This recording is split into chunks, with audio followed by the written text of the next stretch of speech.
Hello दोस्तों, मैं SP सहाय आपके YouTube channel SP climax academy पर सभी का तहे दिल से स्वागत करता हूं। दोस्तों, अगर हमारे चैनल पर फर्स्ट टाइम विजिट कर रहे हैं तो चैनल को लाइक करिएगा, सब्सक्राइब करिएगा और अपने दोस्तों को शेयर जरूर कर दीजिएगा। दोस्तों, एक बेल आइकन की घंटी होती है, उसको आप लोग जरूर प्रेस कर लीजिएगा, क्योंकि मैं जितना भी अपना वीडियो यूट्यूब पर अपलोड करूँगा उसका नोटिफिकेशन आपको प्राप्त हो जाएगा। तो दोस्तों, आशा करते हैं कि आप लोग बहुत ही अच्छे से होंगे और अच्छे से अपनी स्टडी को कर रहे होंगे। तो चलिए दोस्तों, आज हम लोग यूपी डीएलएड सामाजिक अध्ययन के प्रथम सेमेस्टर के महत्वपूर्ण प्रश्नों को हल किया जाएगा, ठीक है, जो कि वर्ष 2023 से लेकर 2016 के सभी लघु उत्तरीय प्रश्न को हल किया जाएगा, ठीक है। तो आइए दोस्तों, हम लोग पहले 2023 को हल करते हैं, ठीक है। चलिए दोस्तों, पहला प्रश्न आपके स्क्रीन पर कह रहा है कि पृथ्वी को हरित ग्रह या ग्रीन प्लेनेट क्यों कहते हैं। उत्तर लिखिएगा कि पृथ्वी को हरित ग्रह या ग्रीन प्लेनेट कहा जाता है क्योंकि इसके वातावरण में मीथेन गैस की मात्रा अधिक होने के कारण यह लाल रोशनी को सोख लेती है, जिससे पृथ्वी का हरा दिखाई देती है, ठीक है। आइए अगला प्रश्न लोग देखते हैं। अगला प्रश्न दोस्तों आपके स्क्रीन पर प्रश्न दूसरा कह रहा है कि मौर्य साम्राज्य के पतन का कारण स्पष्ट करें। उत्तर में लिखिएगा दोस्तों कि अशोक के मृत्यु के बाद मौर्य साम्राज्य तेजी से पतन की ओर बढ़ता रहा। इस प्रकार से मौर्य साम्राज्य के पतन के कई कारण थे। पहला आपका है, सबसे पहला कारण अकेंद्रीय भाव की प्रवृत्ति थी। दूसरा आपका है अयोग्य उत्तराधिकारी के हाथों में सत्ता आने के कारण। तीसरा आपका है कि आर्थिक और सांस्कृतिक असमानताएं। और चौथा आपका है दोस्तों कि प्रांतीय शासकों के अत्याचार। पांचवा आपका है विदेशी आक्रमण। और आपका छठा है दोस्तों साम्राज्य को दो भागों में विभाजन करना आदि। तो चलिए दोस्तों, अगला प्रश्न हम लोग देखते हैं। अगला प्रश्न आपके स्क्रीन पर प्रश्न तीसरा कह रहा है कि व्यक्तिगत आय किसे कहते हैं। उत्तर में लिखिएगा दोस्तों कि व्यक्तिगत आय उस आय को कहते हैं जो किसी देश में एक वर्ष के अवधि में मजदूरी, निवेश, उद्यमों और अन्य उपक्रमों से व्यक्तियों या परिवारों द्वारा कमाई गई सभी आय का योग होता है। यह व्यक्तिगत आय किसी व्यक्ति की भलाई और रहने की स्थिति को महत्वपूर्ण रूप से प्रभावित करती है। व्यक्तिगत आय के स्रोतों में रोजगार से अर्जित किया गया धन, निवेश द्वारा भुगतान किया गया लाभांश और विवरण संपत्ति के स्वामित्व से प्राप्त किया गया किराया और व्यवसायों से लाभ साझा करना शामिल है। आइए आगे देखते हैं दोस्तों। आगे कह रहा है कि व्यक्तिगत आय की गणना करते समय किसी स्थानांतरण भुगतान को राष्ट्रीय आय में जोड़ा जाता है। राष्ट्रीय आय उस मूल्य को कहते हैं जो किसी राष्ट्र द्वारा किसी वित्तीय वर्ष में उत्पादित वस्तुओं और सेवाओं से प्राप्त होता है। आइए दोस्तों, अगला प्रश्न आपके स्क्रीन पर प्रश्न 4 कह रहा है कि जिला अधिकारी के कर्तव्यों का वर्णन कीजिए। तो दोस्तों लिखिएगा उत्तर में कि जिला अधिकारी जिला मजिस्ट्रेट या कलेक्टर किसी भी जिले का मुख्य कार्यकारी, प्रशासनिक और एक राजस्व अधिकारी होता है। वह जिले में कार्य कर रही विभिन्न सरकारी एजेंसियों के मध्य समन्वय बनाए रखने का कार्य करता है।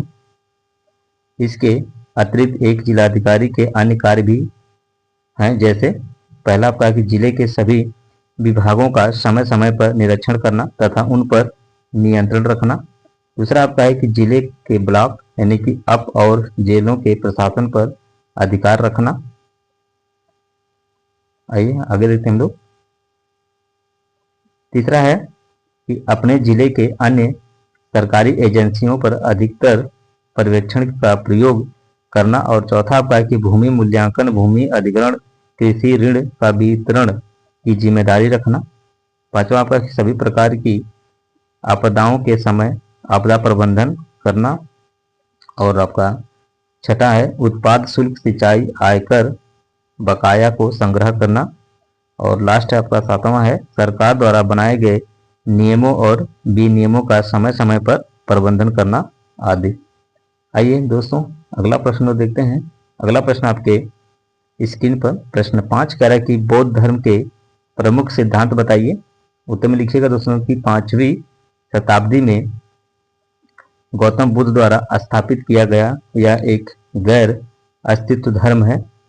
इस धर्म को मानने वाले लोग ईश्वर पर विश्वास नहीं रखते हैं। बौद्ध धर्म दुनिया का तीसरा सबसे बड़ा धर्म है। यह इस धर्म को मानने वाले ज़्यादातर चीन, Japan, Korea, Thailand, Cambodia, Sri Lanka, Nepal, Bhutan और भारत जैसे देशों में रहते हैं। गौतम बुद्ध में सांसारिक दुखों से मुक्त होने के लिए अष्टांगिक मार्ग अपनाए हैं। चलिए आगे देखिए, कह रहा है कि सम्यक दृष्टि, सम्यक संकल्प और सम्यक वाणी और सम्यक कर्मार्थ, सम्यक आजीव, सम्यक व्यायाम, सम्यक स्मृति, सम्यक समाधि। बुद्ध के अनुसार अष्टांगिक मार्गों का पालन करने के पश्चात मनुष्य की भाव तृष्णा नष्ट हो जाती है और उसे निवारण की प्राप्ति हो जाती है। आइए आगे देखिए, कह रहा है कि बुद्ध के निर्माण प्राप्ति के लिए 10 चीजों पर जोर दिया है। अहिंसा, सत्य, चोरी न करना, किसी भी प्रकार की संपत्ति न रखना, शराब का सेवन न करना, असमय भोजन न करना, सुखद बिस्तर पर न सोना, धन संचय न करना, महिला से दूर रहना, नृत्य गान आदि दूर करना। चलिए आइए अगला प्रश्न देखिए। अगला प्रश्न आपकी स्क्रीन पर प्रश्न 6 करें कि अक्षांश और देशांतर रेखाओं में अंतर स्पष्ट करें। तो अक्षांश और देशांतर के रेखाओं में अंतर निम्न है दोस्तों। पहला आपका है अक्षांश खड़ी बनाएगा, इसमें पॉइंट बनाकर लिखिएगा कि यह भूमध्य रेखा से दूरी को मापता है। दूसरा आपका है कि इनकी दिशा पूर्व से पश्चिम होती है। तीसरा आपका है कि इन रेखाओं की लंबाई अलग अलग होती है। चौथा आपका है कि दो अक्षांशों के बीच की दूरी लगभग 111 किलोमीटर होती है। पांचवा आपका है कि 0 डिग्री अक्षांश को विषुवत या वृत्त एवं 90 डिग्री को ध्रुव कहा जाता है। चलिए आप लोग अक्षांश के बारे में जान गए। आइए अब हेडी बनेगा देशांतर। इसमें पॉइंट में लिखेगा कि यह प्रधान माध्यान्ह रेखा से दूरी को मापता है। दूसरा आपका है कि इन रेखाओं की दिशा उत्तर से दक्षिण होती है। तीसरा आपका है कि इन रेखाओं की लंबाई समान रहती है। चौथा आपका है कि दो देशांतरों के बीच की दूरी जो होती है 111.32 किलोमीटर होती है। पांचवा आपका है कि देशांतर 360 डिग्री के होते हैं जो प्रमुख यामोत्तर से पूर्व एवं पश्चिम दोनों ओर 180 डिग्री में बंटे होते हैं। आइए अगला प्रश्न देखिए दोस्तों। अगला प्रश्न आपकी स्क्रीन पर है प्रश्न 7 का है कि जैव मंडल को समझाइए। पर्यावरण के 3 मुख्य परिमंडल स्थल मंडल, जल मंडल एवं वायुमंडल होते हैं। पृथ्वी पर रहने वाले सभी जीवधारी जो मिलाकर जैव मंडल, ठीक है, यानी कि बायोस्फीयर बनाते हैं। यह पर्यावरण के दूसरे मंडलों के साथ पारस्परिक क्रिया करते हैं। जैव मंडल में पृथ्वी पर पाए जाने वाले सभी जीव घटक शामिल हैं। जैव मंडल सभी पौधों, जंतुओं, प्राणियों जिसमें पृथ्वी पर रहने वाले सूक्ष्म जीव भी हैं और उनके चारों तरफ के पर्यावरण के पारस्परिक अंतर संबंध से बना है। जैव मंडल और इसके घटक पर्यावरण के बहुत महत्वपूर्ण तत्व हैं। यह तत्व अन्य प्राकृतिक घटकों जैसे भूमि, जल, मिट्टी के साथ पारस्परिक क्रिया करते हैं। ये वायुमंडल के तत्वों जैसे तापमान, वर्षा एवं सूर्य के प्रकाश से भी प्रभावित होते हैं। आइए अगला प्रश्न देखिए दोस्तों। अगला प्रश्न आपके स्क्रीन पर प्रश्न 8 करें कि भारत की प्राकृतिक वनस्पतियों का वर्णन कीजिए। भारत में विभिन्न प्रकार की प्राकृतिक वनस्पति पाई जाती है, जैसे हिमालय पर्वतों पर शीतोष्ण कटिबंधीय उगती है। पश्चिमी घाट पर अंडमान निकोबार द्वीप समूह में उष्ण कटिबंधीय वन एवं मैंग्रोव तथा राजस्थान के मरुस्थलीय और अर्ध मरुस्थलीय क्षेत्रों में विभिन्न प्रकार की झाड़ियां, कैक्टस और कांटेदार वनस्पतियां पाई जाती हैं। मिट्टी और जलवायु में विभिन्नता के कारण भारत में वनस्पति में क्षेत्रीय विभिन्नताएं पाई जाती हैं। प्रमुख वनस्पति प्रकार तथा जलवायु परिस्थिति के आधार पर भारतीय वनों को निम्न प्रकारों में बांटा जा सकता है। आइए दोस्तों, पहला आपका है उष्ण कटिबंधीय सदाबहार एवं सदाबहार वन। दूसरा आपका है कि उष्ण कटिबंधीय पर्णपाती वन, तीसरा आपका है कि उष्ण कटिबंधीय कांटेदार वन, और आपका चौथा है पर्वतीय वन, पांचवा आपका है वेकांचली एवं अनूप वन। आइए दोस्तों, अब हम लोग चलते हैं अगले प्रश्न पर। अगला प्रश्न आपके स्क्रीन पर प्रश्न 9 कह रहा है कि नगर निगम की संरचना एवं कार्यों का वर्णन कीजिए। आप लोग दोस्तों हेडिंग बनाएगा नगर निगम की संरचना। यह नगर निगम या सीमित होती है जिसका गठन पंचायती राज व्यवस्था के नियम अधिनियम 1835 के अंतर्गत किया जाता है। वह सारी स्थानीय सरकार जो 10 लाख से अधिक आज़ादी वाले महानगरों, आबादी होना चाहिए था यहाँ पर, आज़ादी है मिसप्रिंट हुआ है, आबादी वाले नगरों के विकास के लिए कार्यरत है, उसे भारत के नगर निगम के रूप में जाना जाता है। नगर निगम के सदस्यों का चुनाव प्रत्यक्ष रूप से लोगों द्वारा किया जाता है, जिन्हें सभासद कहा जाता है। नगर अध्यक्ष नगर निगम का प्रमुख होता है। आइए, कह रहा है कि नगर निगम एक वार्ड समिति से बनता है। प्रत्येक वार्ड में वार्ड समिति की एक सीट होती है, जिसमें सदस्यों का वयस्क मताधिकार के आधार पर 5 साल के लिए चुना जाता है। चलिए अगली हेडिंग आप लोग बनाइएगा दोस्तों।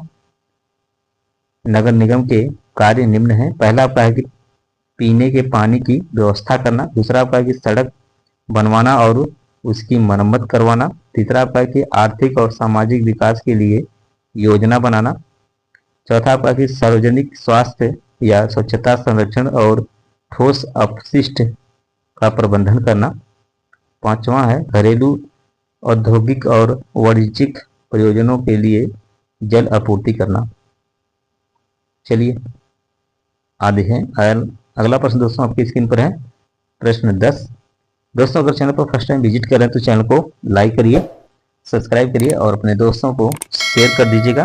तो चलिए दोस्तों प्रश्न 10 से क्या कह रहा है, अरे हिमालय को कितनी श्रेणियों में बांटा गया है, इन श्रेणियों का नाम लिखते हुए हिमालय से होने वाले लाभ बताइए। दोस्तों उत्तर में लिखिएगा कि भूवैज्ञानिक और संरचनात्मक रूप से हिमालय को मुख्यतः 4 श्रेणियों में विभाजित यानी बांटा गया है। पहला आपका है ट्रांस हिमालय, दूसरा आपका है मध्य हिमालय, तीसरा आपका है महान हिमालय, चौथा आपका है शिवालिक या निम्न हिमालय। आइए आगे देखिए दोस्तों, ये सभी हिमालय व्यक्तिगत जीवन में निम्न प्रकार से लाभप्रद हैं। पहला आपका है कि हिमालय जलवायु बाधा के रूप में कार्य करता है, जो मध्य एशिया की ठंडी और सूखी हवाओं से बचाता है। दूसरा आपका है कि उत्तरी भारत में यह वर्षा का कारण बनता है, जो मानसून पवनों को रोककर बारिश में मदद करता है। आइए दोस्तों अब हम लोग आ गए हैं 2022 के प्रश्नों को देखा जाएगा। ठीक है, तो सभी लोग जितने लोग इसमें लाइव जुड़े हैं सभी लोग सेशन को शेयर करिए। तो आइए प्रश्न देखिए, प्रश्न आपके स्क्रीन पर है प्रश्न 11।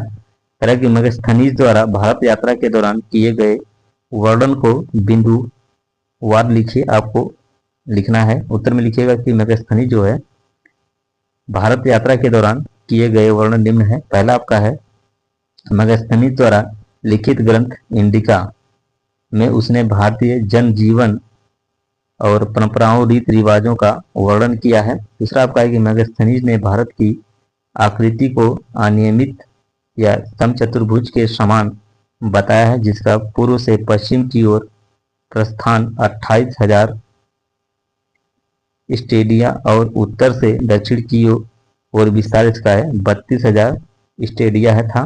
ठीक है, आइए तीसरा कह रहा है कि मेगास्थनी ने भारत से प्राप्त होने वाली खनिज संपदा में सोना, चांदी, तांबा एवं टीन की प्रशंसा की है। चौथा आपका है कि मेगास्थनीज के अनुसार मौर्य काल में बहुविवाह प्रथा का प्रचलन था। पांचवा आपका है कि मेगास्थनीज ने भारतीय लोगों की ईमानदारी की प्रशंसा करते हुए कहा कि चोरी प्रायः नहीं होती थी।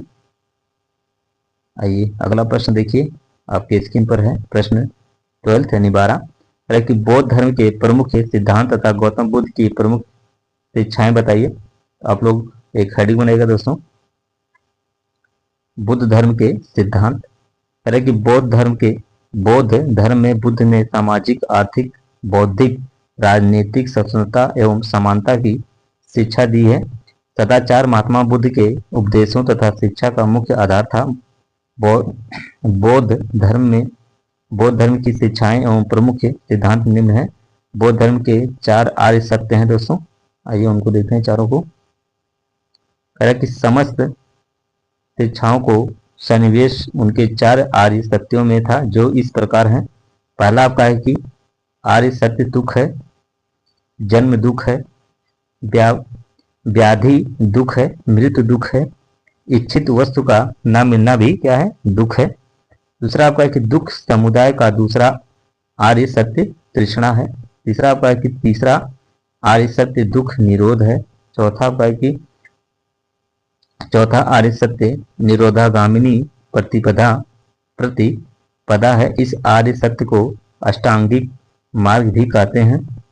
इसके अंतर्गत सम्यक दृष्टि, सम्यक संकल्प, सम्यक वाक, सम्यक कर्मांत, सम्यक आजीव, सम्यक व्यायाम और सम्यक स्मृति, लास्ट आपका है कि सम्यक समाधि। आइए दोस्तों अगला प्रश्न देखिए। अगला प्रश्न आपके स्क्रीन पर प्रश्न 13 अरे कि हमारी पृथ्वी पर कुल कितने महाद्वीप हैं, उनके नाम लिखिए। तो आप लोग लिखिएगा दोस्तों उत्तर में कि महाद्वीप भूमि का एक विशाल निरंतर द्रव्यमान है। पृथ्वी की सतह का लगभग 71% भाग पानी से ढका हुआ है, शेष 29% भाग भूमि है। यह भूमि 7 महाद्वीपों का निर्माण करती है, जिनके नाम क्रमशः अफ्रीका, उत्तरी अमेरिका, दक्षिणी अमेरिका, अटलांटिका, एशिया, ऑस्ट्रेलिया तथा यूरोप। एशिया विश्व का सबसे बड़ा महाद्वीप है। यह पृथ्वी के कुल क्षेत्रफल के 1/3 भाग में फैला हुआ है। यह महाद्वीप पूर्वी गोलार्ध में स्थित है। चलिए आइए अगला प्रश्न हम लोग देखते हैं। अगला प्रश्न आपकी स्क्रीन पर प्रश्न 14 कह रहा है कि भारत को कितने भौगोलिक भागों में बांटा गया है, सब विस्तार वर्णन कीजिए। उत्तर में लिखिएगा दोस्तों कि भारत को 4 भौगोलिक भागों में बांटा गया है। आप लोग हेडिंग बनाइएगा। हिमालय के पर्वतीय क्षेत्र, भारत के उत्तर में पश्चिम से लेकर पूर्व तक हिमालय पर्वत 2400 किलोमीटर में फैला हुआ है। इनकी ऊंचाई लगभग 150 किलोमीटर है, 400 किलोमीटर तक है। विश्व की सबसे ऊंची चोटी नेपाल के पूर्वी भाग में है। चलिए दूसरी हेडिंग आप लोग बनाइएगा दोस्तों, उत्तरी भारत का मैदान। भारत के पर्वतीय भाग एवं प्रायद्वीपीय पठार के बीच का भाग भारत का विशाल मैदान है। इस भाग में खनिज के पर्याप्त भंडार हैं। तीसरा आपका है कि प्रायद्वीपीय पठार, इस पठार की रचना बहुत ही प्राचीन और कठोर चट्टान से हुई है। इस पठार का विस्तार दक्षिणी पूर्व राजस्थान, मध्य प्रदेश, छत्तीसगढ़, झारखंड, उड़ीसा, महाराष्ट्र, तमिलनाडु, कर्नाटक तक में है। चौथा आपका है कि तटीय मैदान, भारत के तटीय मैदान को 2 भागों में बांटा गया है, पूर्वी तट और पश्चिमी तट। इसका क्षेत्रफल 1 लाख वर्ग किलोमीटर तक है। आइए अगला प्रश्न देखिए। अगला प्रश्न आपके स्क्रीन पर है प्रश्न 15 कह रहा है कि जिला पंचायत के कार्यों का उल्लेख कीजिए। प्रत्येक जिले में एक जिला पंचायत होती है, जिसमें उस जिले के समस्त जनपद पंचायतों के अध्यक्ष, संसद सदस्य, राज्यसभा सदस्य और राज्य विधान सभा सदस्य आदि होते हैं। जिला पंचायत के कार्यों का उल्लेख करिए। दोस्तों जिला पंचायत कार्यों के निम्न उल्लेख हैं। पहला आपका है कि जिले के लिए विकास योजना तैयार करना। दूसरा आपका है कि जिले के ग्राम पंचायतों और पंचायत संघ परिषदों की प्रशासन रिपोर्ट का संकलन। तीसरा आपका है कि जिले के अंतर्गत ग्राम पंचायतों को विकसित एवं मजबूत करना। चौथा आपका है कि जिले में जनपद पंचायतों के बजट की जांच पर अनुमोदन करना।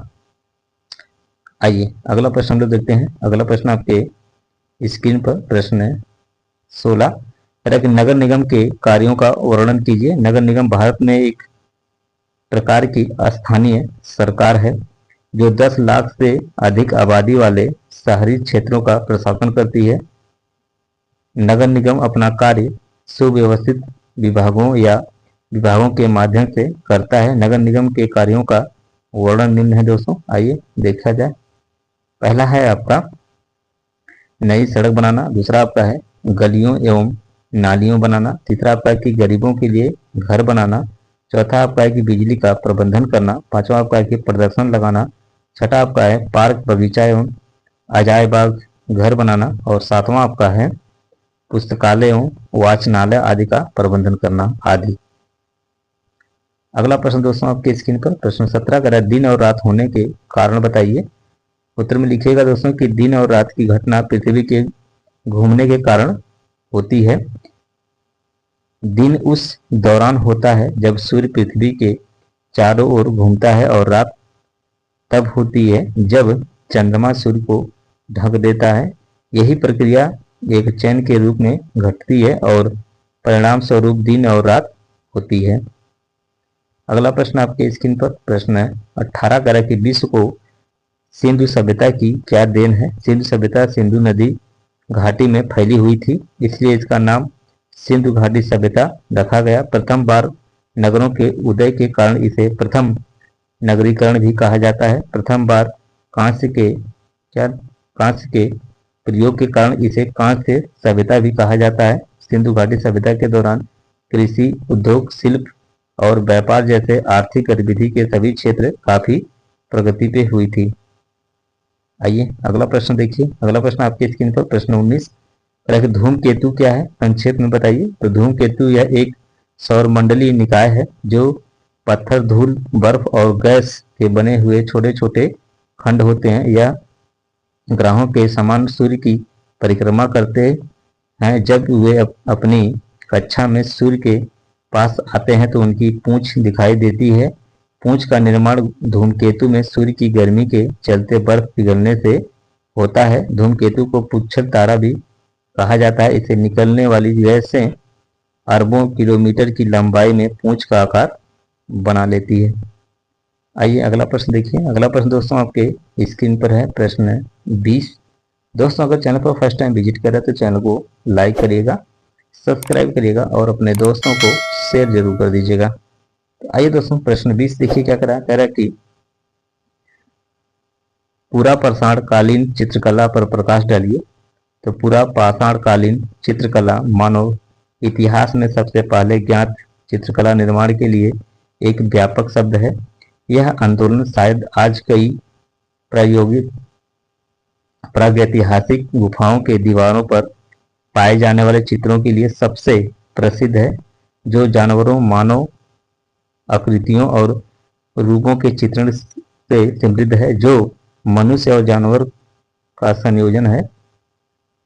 आइए आगे देखिए। कह रहा है कि पूरा पाषाण काल की विशेषता पत्थर के औजारों का उपयोग है। हालांकि उस समय मनुष्य लकड़ी और हड्डी के औजारों का भी प्रयोग करते थे। गुफा चित्रों को 3 मुख्य श्रेणियों में बांटा जा सकता है: जानवर, मानव आकृति और अमूर्त संकेत। गुफा चित्रों के सबसे शानदार उदाहरण दक्षिणी फ्रांस, उत्तरी स्पेन में है। तो आइए दोस्तों अब हम लोग वर्ष 2019 के महत्वपूर्ण प्रश्नों को हल करेंगे। तो जितने लोग इसमें लाइव जुड़े हैं सभी लोग सेशन को शेयर कर दीजिए। तो आइए प्रश्न को देखा जाए। प्रश्न आपके स्क्रीन पर है प्रश्न 21 तरह के इतिहास लेख में सिक्के एवं अभिलेख किस प्रकार सहायक होते हैं। लिखिए। उत्तर में लिखिएगा दोस्तों कि इतिहास लेख में सिक्के एवं अभिलेख ऐतिहासिक स्रोत हैं जो प्राचीन काल में के बारे में जानकारी प्रदान करते हैं। सिक्कों से प्राप्त जानकारी सिक्कों पर अक्सर शासक का नाम, उपाधि और चित्र अंकित होता है। कुछ सिक्कों पर शासनकाल भी अंकित रहता था। सिक्कों का अध्ययन करके राजवंशों के क्रम और उनकी विशेषताओं का पता लगाया जा सकता था। आइए आगे देखिएगा। आगे है लिखा कि सिक्कों की धातु से उस समय की आर्थिक स्थिति का पता चलता था। सिक्कों की कला और डिजाइन से उस समय की कला और संस्कृति का पता चलता था। सिक्कों का अध्ययन करके व्यापारिक संबंधों का पता लगाया जा सकता था। आप हरी बनेगा दोस्तों अभिलेखों से प्राप्त जानकारी। आइए इसको देखते हैं। कह रहा है कि अभिलेखों में अक्सर शासक का नाम, उपाधि और कार्यों का वर्णन होता है। अभिलेखों में अक्सर महत्वपूर्ण घटनाओं का वर्णन होता है। अभिलेखों से उस समय के धार्मिक विश्वासों और प्रथाओं का पता चलता है। अभिलेखों से उसकी भाषा लिपि का पता चलता है। अभिलेखों से उस समय की कला, संस्कृति और साहित्य का भी पता चलता है। आइए दोस्तों अगला प्रश्न आपके स्क्रीन पर है प्रश्न 22 कह रहा है कि पूरा पाषाण काल एवं नव पाषाण काल के औजारों में क्या अंतर थे, स्पष्ट कीजिए। तो पूरा पाषाण काल और नव पाषाण काल के औजारों में कई महत्वपूर्ण अंतर हैं। पहला आप लोग लिखिएगा दोस्तों, हेडिंग बनाएगा पूरा पाषाण काल।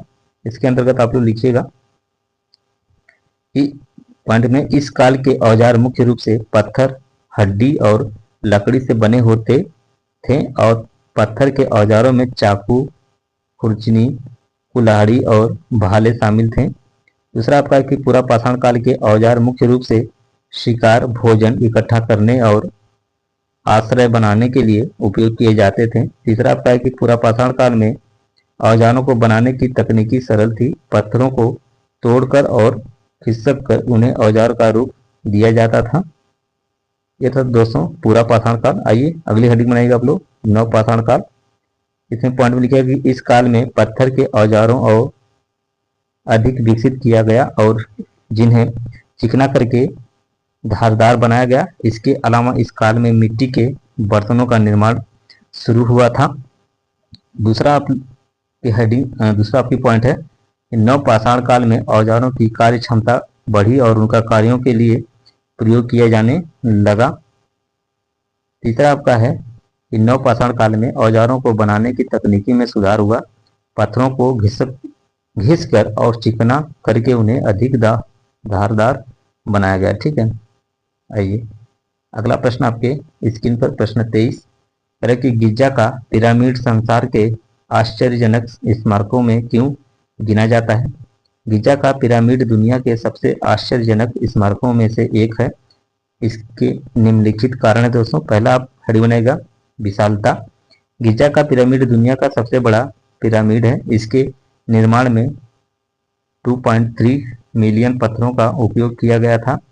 यह पिरामिड इतना विशाल है कि चांद से देखा जा सकता है। दूसरा आपका है कि निर्माण। गिजा का पिरामिड लगभग 4500 साल पहले बनाया गया था। इस पिरामिड को इतनी सटीकता से बनाया गया है कि इसके चारों ओर की भुजाओं में केवल 0.05% का अंतर है। आइए आगे हम लोग देखते हैं। तीसरा है रहस्य। गिजा के पिरामिड में प्राचीन मिस्र वासियों ने इतने बड़े और भारी पत्थरों को कैसे ढोया और उन्हें इतनी सटीकता से कैसे स्थापित किया, यह एक रहस्य है। चौथा आपका है कि ऐतिहासिक महत्व। गिजा का पिरामिड मिस्र की सभ्यता की शक्ति है।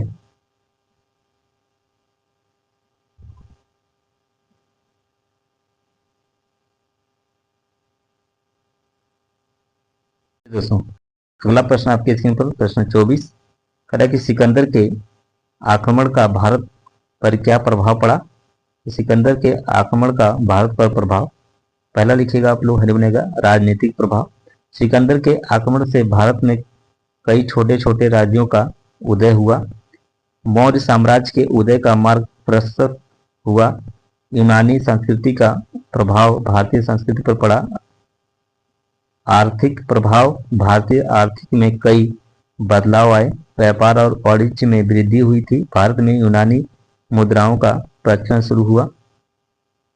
आइए दोस्तों आगे देखिए, कह रहा है कि सामाजिक प्रभाव, हेडिंग बनेगा कह रहा है कि भारतीय समाज में कई बदलाव लाए। जाति व्यवस्था में बदलाव आए। महिलाओं की स्थिति में सुधार हुआ। और अगली हेडिंग बनेगा सांस्कृतिक प्रभाव। यूनानी और भारतीय संस्कृति का मिश्रण हुआ। कला, साहित्य और दर्शन में नए विचारों का उदय हुआ। आइए दोस्तों अगला प्रश्न हम लोग देखते हैं। अगला प्रश्न आपके स्क्रीन पर, प्रश्न 25 कह रहा है कि त्रिरत्न और अष्टांगी मार्ग क्या है, यह किससे संबंधित है। लिखिए, उत्तर में लिखिएगा दोस्तों त्रिरत्न बौद्ध धर्म के 3 मूल शिक्षाएं हैं जो निम्नलिखित हैं। पहला आपका है सम्यक दृष्टि, यह सही समय या ज्ञान को दर्शाता है। दूसरा आपका है सम्यक संकल्प, यह सही विचार या इच्छा को दर्शाता है। तीसरा आपका है कि सम्यक कर्म, यह सही कार्य या व्यवहार को दर्शाता है। त्रिरत्न बौद्ध धर्म का आधार है और सभी बौद्धों के लिए मार्गदर्शक सिद्धांत है। अष्टांगी मार्ग बौद्ध धर्म में दुख से मुक्ति का मार्ग है। यह 8 चरणों का क्रम है। आइए इन 8 को देखते हैं। पहला आपका है कि सम्यक दृष्टि, यह सही समय या ज्ञान को दर्शाता है। दूसरा आपका है कि सम्यक संकल्प या सही विचार या इच्छा को दर्शाता है। तीसरा आपका है कि सम्यक वाणी या सही बोलना या संवाद को दर्शाता है। चौथा आपका है कि सम्यक कर्म या सही कार्य या व्यवहार को दर्शाता है। पांचवा आपका है कि सम्यक आजीविका या सही जीवन यापन या आजीविका को दर्शाता है। छठा आपका कि सम्यक व्यायाम ऐसी क्रिया या अभ्यास करना जिससे पापमय विचारों की समाप्ति और शुभ विचारों का उदय हो।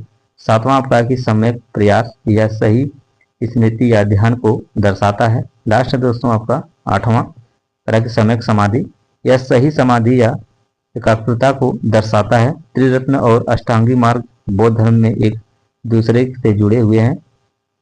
आइए आगे हम लोग चलते हैं। अगला प्रश्न आपके स्क्रीन पर प्रश्न 26 कह रहा है कि मानचित्र क्या होता है। मानचित्र के दो प्रयोग लिखिए। तो पृथ्वी की सतह या किसी भाग को पैमाने के माध्यम से खींचा गया चित्र मानचित्र कहलाता है। प्रयोग मानचित्र के दो प्रयोग निम्न है। पहला आपका है कि मानचित्र का प्रयोग किसी देश राज्य एवं गांव की भौगोलिक स्थिति को जानने के लिए किया जाता है। और आपका दूसरा है कि मानचित्र किसी अज्ञात स्थान के लिए मार्गदर्शक और दिग्दर्शक का काम करता है। सेना अपनी कार्रवाई सैनिकों की तैनाती शत्रु की स्थिति का आकलन एवं सशस्त्रों की तैनाती के लिए मानचित्र का अत्यधिक उपयोग करती है। समझिए, चलिए समझिए। तो आगे चलिए अगला प्रश्न देखिए। अगला प्रश्न आपके स्क्रीन पर प्रश्न 27 जिले का सर्वोच्च अधिकारी कौन होता है। जिले के प्रशासन में उसकी भूमिका का वर्णन कीजिए। जिला प्रशासन का नेतृत्व जिला अधिकारी करता है। यह एक साथ जिले के उपायुक्त डीसी यानी जिला मजिस्ट्रेट और डीएम और कलेक्टर होते हैं। जिला अधिकारी की मुख्य जिम्मेदारियां राजस्व प्रशासन, आपदा राहत, चुनाव, कानून और व्यवस्था बनाए रखना और सरकार द्वारा सौंपे गए अन्य मामले हैं। जिला स्तर पर कार्यकारी प्रमुख के रूप में कानून और व्यवस्था, सुरक्षा और पुलिस से संबंधित मामले, लाइसेंसिंग और नियामक प्राधिकरण जैसे सशस्त्र अधिनियम। आइए अगला प्रश्न देखिए। अगला प्रश्न आपके स्क्रीन पर प्रश्न 28 करें कि सड़क दुर्घटना से बचाव के 4 उपाय लिखिए। तो सड़क दुर्घटना से बचाव के लिए 4 उपाय निम्नलिखित हैं। पहला आपका है कि यातायात नियमों का पालन, गति सीमा का पालन करना, लाल बत्ती पर रुकना, हेलमेट पहनना, सीट बेल्ट बांधना, शराब पीकर गाड़ी ना चलाना आदि यातायात नियमों का पालन करना चाहिए। दूसरा आपका है कि वाहन की नियमित जांच, वाहन के टायरों की हवा का दबाव नियमित रूप से जांचना, वाहन के ब्रेक और लाइटों की नियमित रूप से जांच कराना।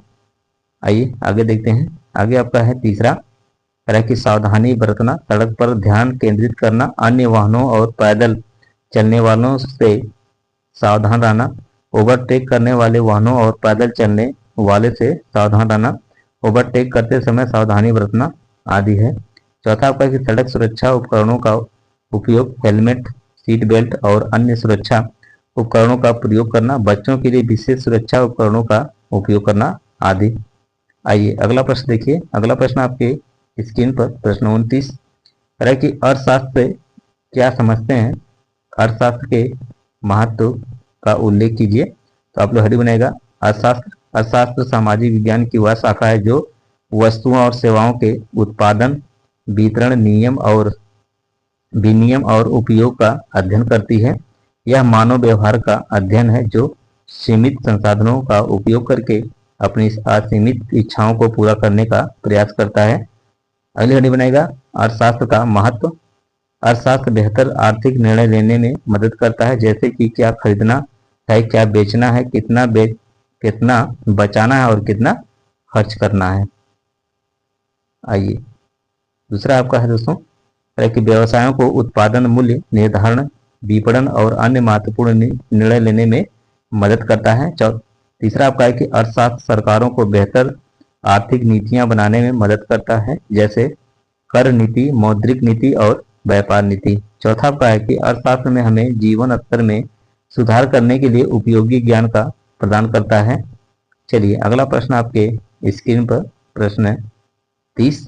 दोस्तों अगर चैनल पर फर्स्ट टाइम विजिट करें तो चैनल को लाइक करिएगा, सब्सक्राइब करिएगा और अपने दोस्तों को शेयर कर दीजिएगा। तो आइए दोस्तों प्रश्न 30 देखिए क्या कह रहा है कर्क की कर्क रेखा एवं मकर रेखा से आप क्या समझते हैं, तो आप लोग दोस्तों हेडिंग बनाइएगा कर्क रेखा। ठीक है, इसके अंतर्गत लिखिएगा आप लोग कि कर्क रेखा पृथ्वी के उत्तरी गोलार्ध में 23.5 उत्तरी अक्षांश पर स्थित एक काल्पनिक रेखा है। यह ग्लोब पर पश्चिम से पूर्व की ओर खींची गई है। यह पृथ्वी पर उन 5 प्रमुख अक्षांश रेखाओं में से एक है जो पृथ्वी के मानचित्र पर परिलक्षित होती है। आइए अगला आपका है मकर रेखा। मकर रेखा पृथ्वी के दक्षिण गोलार्ध में 23.5 डिग्री दक्षिणी अक्षांश पर स्थित है। यह काल्पनिक रेखा है। यह ग्लोब पर पश्चिम से पूर्व की ओर खींची गई है। यह पृथ्वी पर उन 5 प्रमुख अक्षांश रेखाओं में से एक है जो पृथ्वी के मानचित्र पर परिलक्षित है। आइए देखिए दोस्तों, अब हम लोग आ गए हैं वर्ष 2018 के महत्वपूर्ण प्रश्नों को हल किया जाएगा। तो दोस्तों जितने लोग इस समय लाइव जुड़े हैं ना, सभी लोग सेशन को शेयर कर दीजिएगा। ठीक है, तो चलिए प्रश्न को देखा जाए। प्रश्न आपके स्क्रीन पर प्रश्न 31 कह रहा है कि इतिहास का अर्थ स्पष्ट कीजिए। तो इतिहास का अर्थ पूर्व में घटित घटनाओं या उससे संबंध रखने वाली घटनाओं का काल क्रमानुसार वर्णन होता है। इतिहास शब्द की व्युत्पत्ति इतिहास शब्दों से बनी है जिसका अर्थ है निश्चित रूप से ऐसा हुआ।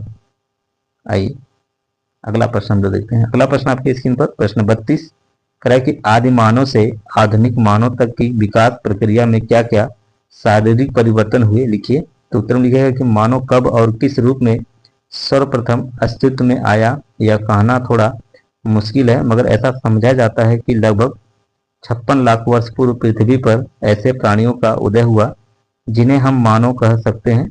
प्रारंभिक यानी आदिमानव के कई रूप में बदलते जो कालांतर में लुप्त हो गए। आज हम जिस रूप में मानव को देखते हैं जिसे आधुनिक मानव कहा जाता है। आइए अगला प्रश्न हम लोग देखते हैं। अगला प्रश्न आपके स्क्रीन पर प्रश्न 33 तरह कि चीन के 2 प्रमुख दार्शनिकों एवं धर्म सुधारकों के बारे में संक्षेप में लिखिए। तो चीन के 2 प्रमुख दार्शनिक एवं धर्म सुधारक निम्नलिखित हैं। पहला आपका है कन्फ्यूजियस, दूसरा आपका है लाओतेस यानी लाओ सू ला ओजी। पहला आपका है कन्फ्यूजियस।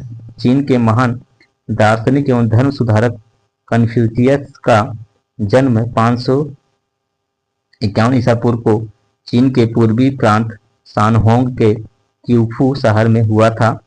कन्फ्यूशियस के समय चीन की शक्ति बिखर गई थी। उस समय कमजोर झोउ राजवंश का आधिपत्य था। आइए आगे देखते हैं हम लोग हैं। उस समय कन्फ्यूशियस के दार्शनिक विचारों के साथ ही उनके राजनीतिक और नैतिक विचारों ने चीन के लोगों पर अच्छा खासा प्रभाव डाला। दूसरा है कि लाओ सू लाओ जी, यह एक प्रसिद्ध दार्शनिक हैं जो ताओ ते चिंग नाम के मशहूर उपदेश लेखक के रूप में जाने जाते हैं। इनकी विचारधाराओं पर आधारित धर्म को ताओ धर्म कहते हैं। ताओ धर्म कहते हैं। क्या कहते हैं? ताओ धर्म कहते हैं। चलिए अगला प्रश्न हम लोग देखते हैं। अगला प्रश्न आपके स्क्रीन पर प्रश्न 34 तरह की ग्रह और उपग्रह से आप क्या समझते हैं, स्पष्ट कीजिए। दोस्तों हेडिंग बनेगा ग्रह। ग्रह एक आकाशीय पिंड है जो सूर्य के चारों ओर अपनी कक्षाओं में परिक्रमण करते रहते हैं, जिसे ग्रह कहते हैं। जैसे बुध, शुक्र, मंगल आदि। उपवर्ग उपग्रह वे आकाशीय पिंड जो किसी ग्रह के चारों ओर परिक्रमण करते हैं उन्हें उपग्रह कहते हैं। जैसे चंद्रमा पृथ्वी के चारों ओर परिक्रमण करता है तथा चंद्रमा पृथ्वी का एक उपग्रह है। चलिए हम लोग चलते हैं अगले प्रश्न पर। अगला जो प्रश्न आपके स्क्रीन पर प्रश्न 35 कह रहा है कि मानव का संपूर्ण जीवन किन 4 आश्रमों में विभक्त था। प्रत्येक आश्रम की अवधि कितनी निश्चित थी। संक्षेप में लिखिए। हिंदू धर्म में मानव जिनके 4 प्रमुख भाग दिए गए हैं, ब्रह्मचर्य, गृहस्थ, वानप्रस्थ और संन्यास। मनुष्य की आयु 100 वर्ष मानकर प्रत्येक आश्रम 25 वर्ष का होता है। पहला आपका है ब्रह्मचार्य आश्रम, जन्म से 25 वर्ष तक। दूसरा आपका है गृहस्थ आश्रम, 25 से 50 वर्ष तक का। तीसरा आपका है वानप्रस्थ आश्रम, 50 से 75 वर्ष का। और आपका लास्ट है संन्यास आश्रम, 75 से 100 वर्ष तक का। चलिए आइए अगला प्रश्न हम लोग देखते हैं। अगला प्रश्न आपके स्क्रीन पर प्रश्न 36 है कि मौर्य साम्राज्य के पतन के क्या कारण है, उल्लेख कीजिए। मौर्य साम्राज्य के केंद्रीकृत प्रशासन पर टिका था, जिसका सबसे मजबूत आधार था सुयोग्य एवं दूरदर्शी सम्राट। अशोक की मृत्यु के बाद मौर्य साम्राज्य कमजोर होने लगा और अनंतः लगभग 185 ईसा पूर्व में अंतिम मौर्य सम्राट बृहदत्त की हत्या हो गई। मौर्य साम्राज्य के पतन के निम्नलिखित कारण थे। आइए उन कारणों को देखते हैं। पहला आपका है अयोग्य एवं निर्बल उत्तराधिकारी। दूसरा आपका है कि राष्ट्रीय चेतना का अभाव। तीसरा आपका कि प्रशासन का अत्यधिक केंद्रीकरण। चौथा आपका कि करों की अधिकता। पांचवा आपके अशोक के धर्मनिरपेक्ष नीति। छठा आपका कि आर्थिक एवं सांस्कृतिक असमानताएं। और आपका सातवां है प्रांतीय शासकों के अत्याचार। चलिए अगला प्रश्न आपके स्क्रीन पर दोस्तों प्रश्न 37 कह रहा है कि पृथ्वी की आंतरिक क्रियाएं कौन कौन सी हैं, लिखिए। पृथ्वी का आंतरिक भाग 3 परतों से व्यवस्थित है। भूप्रकृति, प्रवार और प्रोढ़। इसकी कल्पना सामान्य शब्दों में एक उबलते हुए अंडे के छिलने की प्रक्रिया से कर सकते हैं। इसकी बाह्य सतह जो है यह पतली परत भूप्रकृति से, मध्य परत प्रवार से और आंतरिक परत प्रोढ़ के द्वारा दिखती है। चलिए अगला प्रश्न आपके स्क्रीन पर प्रश्न 38 कह रहा है कि सड़क दुर्घटना होने के मुख्य क्या क्या कारण होते हैं, लिखिए। सड़क दुर्घटना होने के मुख्य कारण निम्नलिखित हैं। पहला आपका है वाहन चालकों का सड़क पर लगे यातायात के चिन्हों पर ध्यान न देना। दूसरा आपका है कि गाड़ी में सामने और दाएं बाएं लगे शीशों का उपयोग न करना। तीसरा आपका है कि लोगों का सड़क सुरक्षा के प्रति जागरूक न होना। चौथा आपका है पैदल चलने वालों द्वारा भूमिगत तथा पैदल रास्ता का उपयोग न करना। पांचवा आपका कि गाड़ी चलाते समय सतर्क न रहना, रेडियो सुनना, मोबाइल फोन पर बात करना। छठा है आपका कि गाड़ी को तेज गति से चलाना। सातवां आपका है लापरवाही से गाड़ी चलाना। आठवां आपका गाड़ी की समय अनुसार देखभाल करना।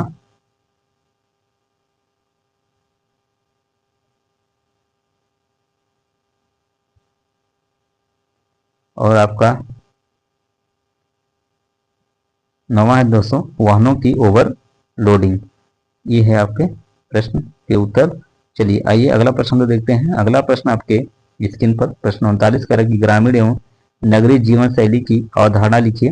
तो उत्तर में आप लोग हेडिंग बनाएगा ग्रामीण जीवन शैली। ग्रामीण क्षेत्र में कम लोग होते हैं और उनके घर और व्यवसाय एक दूसरे से दूर स्थित होते हैं। ग्रामीण क्षेत्र में कृषि प्राथमिक उद्योग है। अधिकांश लोग खेतों या फार्मों में रहते हैं या कम काम करते हैं। ठीक है, अगला हेडिंग बनेगा नगरीय जीवन शैली।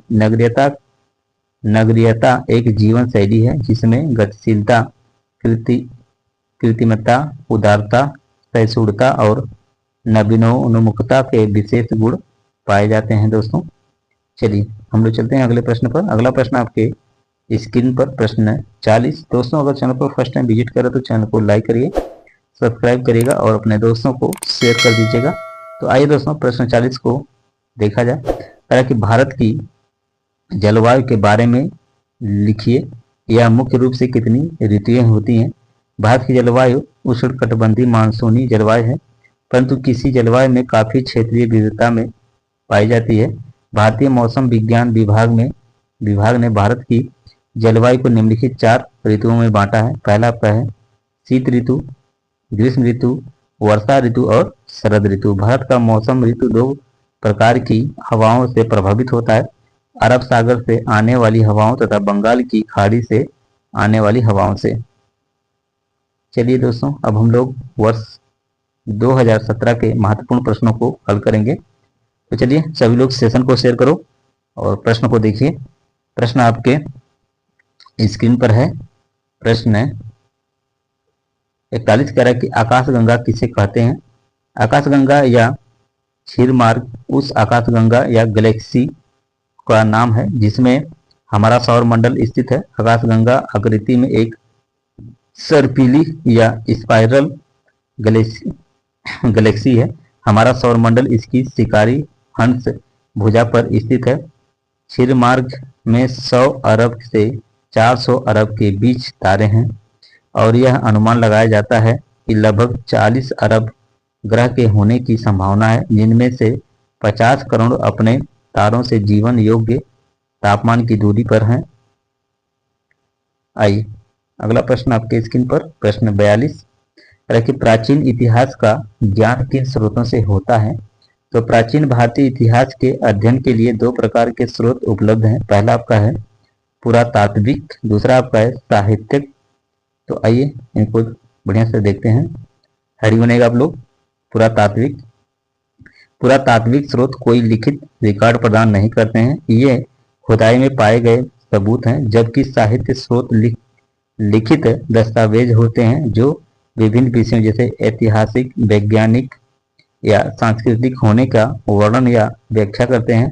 दूसरा प्रश्न बनेगा साहित्यिक। साहित्यिक स्रोत भारतीय इतिहास की जानकारी प्राप्त करने के महत्वपूर्ण साधन है। प्राचीन भारतीय इतिहास में साहित्य स्रोत का 3 भागों में विभाजित किया जा सकता है।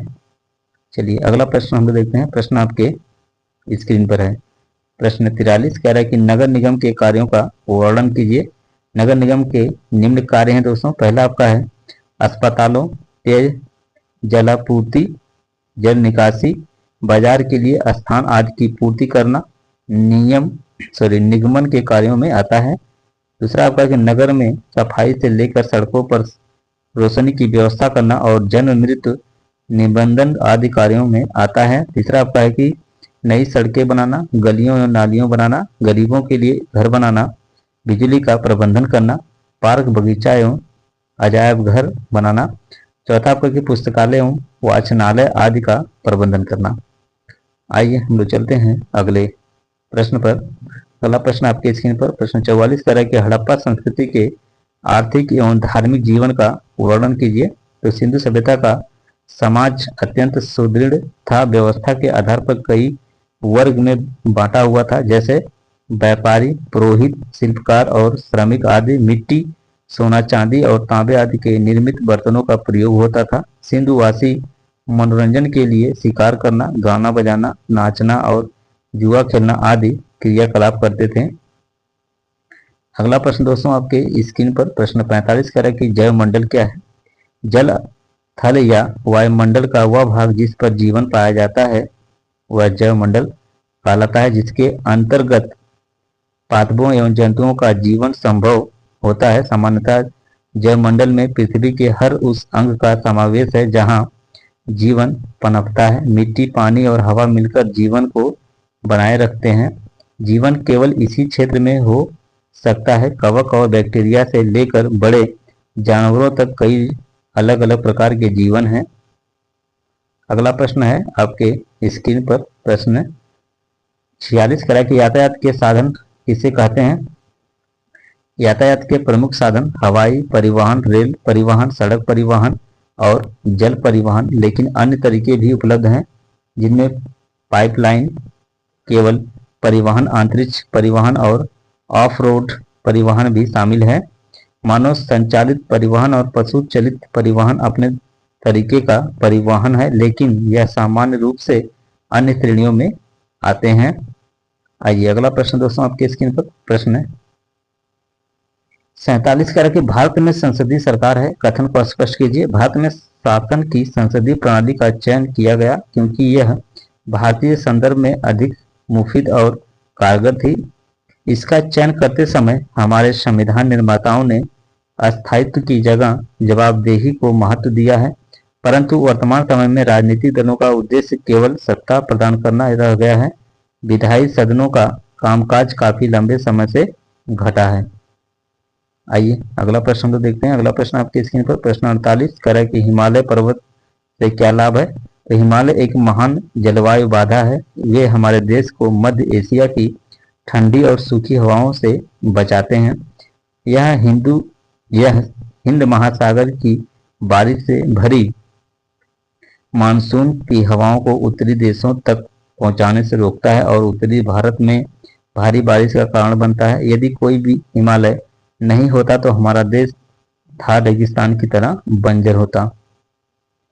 आइए हम लोग चलते हैं अगले प्रश्न पर। अगला प्रश्न आपके स्क्रीन पर, प्रश्न 49 कह रहा है कि अच्छे नागरिकों के 4 गुण बताइए। तो अच्छे नागरिकों के 4 गुण निम्नलिखित हैं। पहला आपका है कि सामाजिक समस्याओं के प्रति जागरूक होना चाहिए। दूसरा आपका है कि साक्षरता की प्राथमिकता देनी चाहिए। तीसरा आपका कि सार्वजनिक जीवन में भ्रष्टाचार उन्मूलन के लिए नागरिकों को कदम बढ़ाना चाहिए। चौथा आपका है कि नैतिक मूल्यों का ग्रहण तथा अधिक से अधिक पौधे लगाना चाहिए। पांचवा आपका कि जियो और जीने दो के सिद्धांत पर विश्वास करना चाहिए। चलिए अगला प्रश्न दोस्तों आपके स्क्रीन पर प्रश्न 50।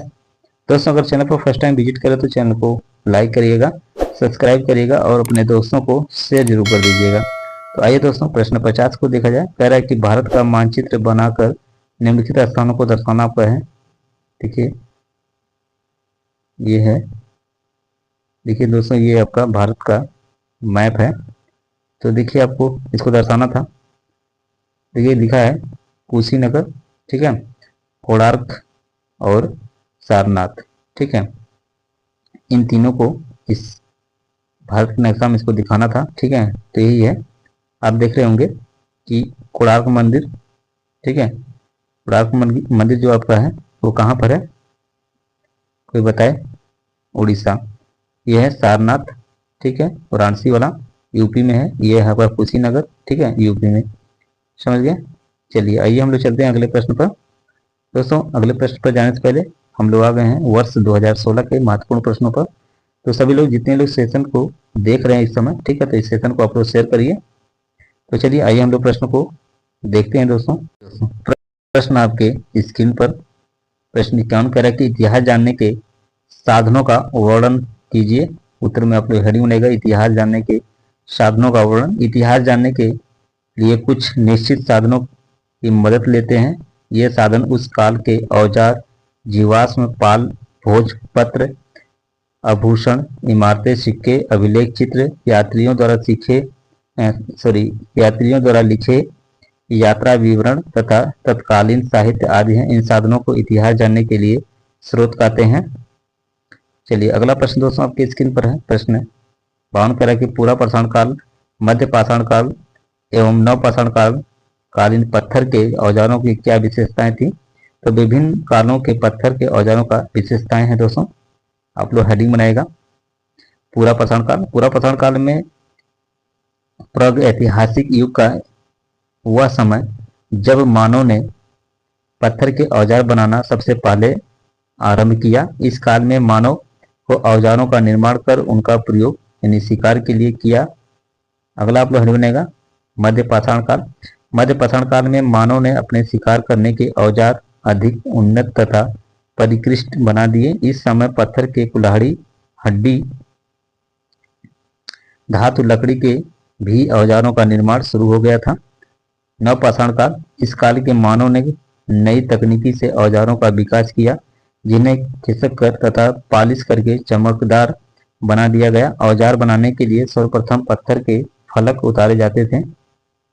चलिए अब हम लोग आ गए हैं अगले प्रश्न पर। अगला प्रश्न आपके स्क्रीन पर प्रश्न 53 है कि सिंधु घाटी सभ्यता आर्थिक, धार्मिक तथा नगरीय व्यवस्थाओं के विषय में तीन पंक्तियां लिखना आपको है। सिंधु घाटी सभ्यता की आर्थिक व्यवस्था, पहला था कृषि, गेहूं, मटर, जौ, कपास आदि की खेती की जाती थी। दूसरा आपका कि पशुपालन, बैल, ऊंट, भैंस, भेड़, बकरी, सूअर आदि, कुत्ते, बिल्ली आदि पालते थे। तीसरा आपका कि व्यवसाय, अस्त्र शस्त्र, पाल, वस्त्र, आभूषण, बढ़ई एवं सिल्क संबंधित व्यवसाय प्रचलन में थे। सिंधुवासियों के विदेशों से व्यापारिक संबंध थे।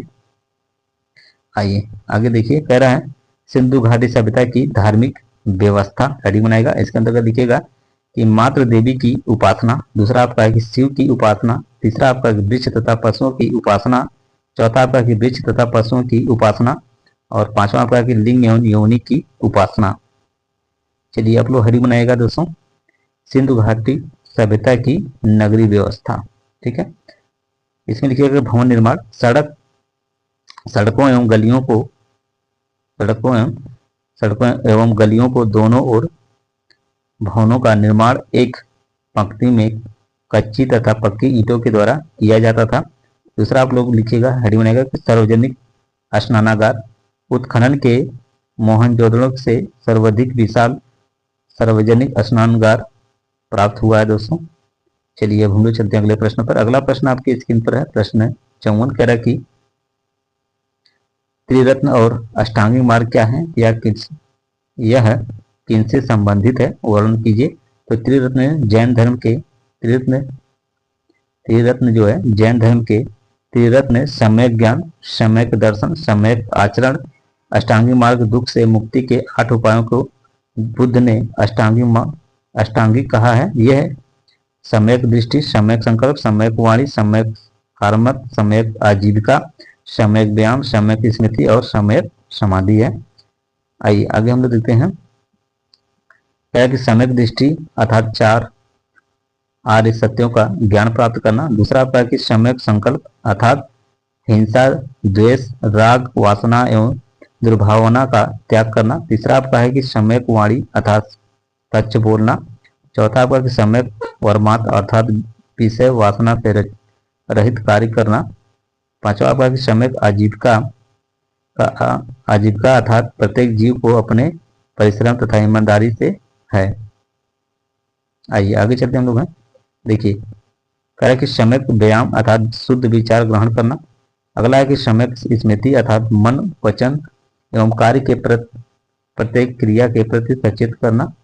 और आगे है सम्यक समाधि अर्थात चित्र की एकाग्रता।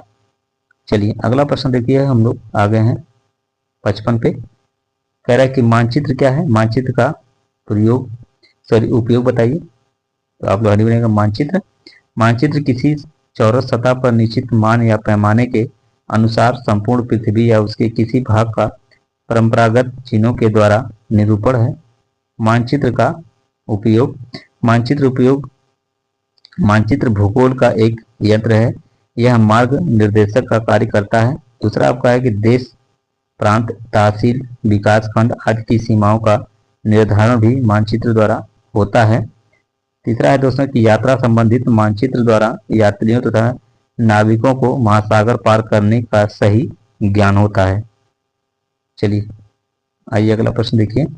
अगला है जो प्रश्न आपके हैं वो आपके स्क्रीन पर है। प्रश्न 56 कह रहा है कि अक्षांश और देशांतर रेखा में अंतर स्पष्ट कीजिए। तो अक्षांश और देशांतर रेखा में अंतर, अक्षांश का तात्पर्य है भौगोलिक निर्देशांक से है जो भूमध्य रेखा के उत्तर दक्षिण में एक बिंदु की दूरी निर्धारित करता है। देशांतर भौगोलिक निर्देशांक की ओर संकेत करता है जो प्राइम मेरिडियन के पूर्व पश्चिम में एक पिंड की दूरी की पहचान करता है। अगला प्रश्न दोस्तों आपके स्क्रीन पर प्रश्न 57 कह रहे कि हमारी पृथ्वी पर कुल कितने महाद्वीप हैं, वर्णन कीजिए। तो हमारी पृथ्वी पर कुल 7 महाद्वीप हैं। पहला आपका है एशिया। एशिया दुनिया का सबसे बड़ा महाद्वीप है। यह पृथ्वी के कुल सतह का क्षेत्रफल का लगभग 1/3 हिस्सा है। दूसरा आपका अफ्रीका। जनसंख्या और आकार दोनों में अफ्रीका दूसरा सबसे बड़ा महाद्वीप है। अटलांटिक और हिंद महासागर सहित कई जल निकाय इस भूभाग की सीमा पर हैं। आइए आगे। तीसरा आपका है यूरोप। यूरोप पूरी तरह से उत्तरी गोलार्ध में स्थित है। यह दूसरा सबसे छोटा महाद्वीप भी है, फिर भी इस महाद्वीप में प्रति वर्ग मील जनसंख्या घनत्व सबसे अधिक है। चौथा आपका है कि उत्तरी अमेरिका। उत्तरी अमेरिका महाद्वीप पश्चिम और उत्तरी गोलार्ध में स्थित है। संयुक्त राज्य अमेरिका इस महाद्वीप को बनाने वाले 23 देशों में से एक है। पांचवा दोस्तों आपका है कि दक्षिणी अमेरिका। दक्षिणी अमेरिका यहीं पर आपको अमेजन वर्षा वन भी मिलता है। यहाँ बहुत सारी प्रजातियां हैं जिनमें कई लुप्त प्राय प्रजातियां भी शामिल हैं। आगे है अंटार्कटिका। छठा आपका अंटार्कटिका दुनिया का सबसे ऊंचा, सबसे शुष्क, सबसे तेज हवा वाला और सबसे ठंडा महाद्वीप है। लगभग पूरा भूभाग बर्फ की विशाल चादर से ढका हुआ है। लास्ट दोस्तों आपका सातवां चाहिए था ना, ऑस्ट्रेलिया महाद्वीप जिसे ओशिनिया, ठीक है, क्या है, ओशिनिया भी कहा जाता है। विश्व का सबसे छोटा महाद्वीप है। केवल ऑस्ट्रेलिया ही इस महाद्वीप को बनाता है। वास्तव में इसमें 14 अन्य देश और हजारों छोटे द्वीप भी हैं। देखिए दोस्तों ये है मैप, ठीक है। इस मैप को देखिए आप लोग। तो ये आपका जो है तो ये है आपका, ये एशिया है दोस्तों, ठीक है, ये एशिया है, समझ गए, एशिया, और ये यूरोप, ठीक, ये उत्तरी अमेरिका, ये दक्षिणी अमेरिका, ये अफ्रीका है, ठीक है, और ये आपका ऑस्ट्रेलिया है, समझ गए, और ये आपका अंटार्कटिका है, ठीक है, ये वाला। चलिए आगे प्रश्न देखिए। अगला प्रश्न दोस्तों आपके स्क्रीन पर प्रश्न 58 कह रहा है कि हिमालय को कितनी श्रेणियों में बांटा गया है, इन श्रेणियों का नाम लिखिए, लिखते हुए हिमालय से होने वाले लाभ बताइए। हिमालय को 4 श्रेणियों में बांटा गया दोस्तों। पहला आपका शिवालिक, दूसरा आपका मध्य हिमालय, तीसरा आपका महान हिमालय, चौथा आपका है ट्रांस हिमालय। आइए, हिमालय में होने वाले लाभ। हिमालय एक महान जलवायु बाधा है, वे हमारे देश का मध्य एशिया की ठंडी और सूखी हवाओं से बचाते हैं। यह हिंद महासागर की बारिश से भरी मानसून की हवाओं को उत्तरी देशों तक पहुंचाने से रोकता है, उत्तरी भारत में भारी बारिश का कारण बनता है। आइए अगला प्रश्न तो देखते हैं दोस्तों। अगला प्रश्न आइए आपके स्क्रीन पर है, प्रश्न 59 करें, ग्राम पंचायत के चुनाव की प्रक्रिया का वर्णन कीजिए। तो ग्राम पंचायत का चुनाव गांव के नागरिकों द्वारा ही मतदान के द्वारा किया जाता है। ग्राम पंचायत समिति के सदस्यों में से एक सदस्य को बहुमत से उप प्रधान के लिए चुना जाता है। ग्राम प्रधान की अनुपस्थिति में उप प्रधान ही उसके कार्यों को करता है। ग्राम प्रधान या उप प्रधान ही उसके कार्यों को करता है। ग्राम प्रधान, उप प्रधान तथा पंचायत समिति के सदस्य गांव की जनता द्वारा चुने जाते हैं या गांव की जनता के सुख सुविधा के लिए कार्य करते हैं। इन्हें जनता का प्रतिनिधि कहा जाता है। यदि कोई सदस्य ठीक से कार्य नहीं करता है तो वह पंचायत समिति से हटाया जा सकता है। चलिए चलते हम लोग अगले प्रश्न पर दोस्तों। अगला प्रश्न आपके स्क्रीन पर प्रश्न 60। दोस्तों ये सेशन का लास्ट क्वेश्चन है, सभी लोग अपना फीडबैक जरूर दीजिएगा, ठीक है। आप लोग कमेंट जरूर करिएगा कि ये वीडियो आपके लिए कितना महत्वपूर्ण है, ठीक है। तो आइए प्रश्न 60 को देखते हैं। दोस्तों अगर चैनल पर हमारे फर्स्ट टाइम विजिट कर रहे हैं तो चैनल को लाइक कर दीजिएगा, सब्सक्राइब करिएगा और अपने दोस्तों को शेयर जरूर कर दीजिएगा, ठीक है। क्योंकि दोस्तों मैं आपके लिए काफ़ी मेहनत करता हूँ, ठीक है, तो आप लोगों का भी फर्ज बनता है कि है कि नहीं, इस चैनल को जितना हो सके शेयर करें, ठीक है। तो आइए प्रश्न को देखते हैं। करें कि सड़क पर यातायात के साधनों की अधिकता के कारण बताइए। उत्तर में लिखिएगा कि सड़क पर यातायात के साधनों को अधिकता जनसंख्या की वृद्धि के कारण है जो निरंतर बढ़ती जा रही है। जनसंख्या के कारण यातायात के साधन भी बढ़ते जा रहे हैं। सड़क दुर्घटनाएं एक ही मार्ग पर अत्यधिक भीड़ भाड़ और जाम के कारण होता है। तो दोस्तों अब यहीं पर यह सेशन समाप्त होता है। तो आप सभी को मेरी तरफ से जय हिंद, जय भारत, थैंक फॉर वॉचिंग, सभी को गुड नाइट।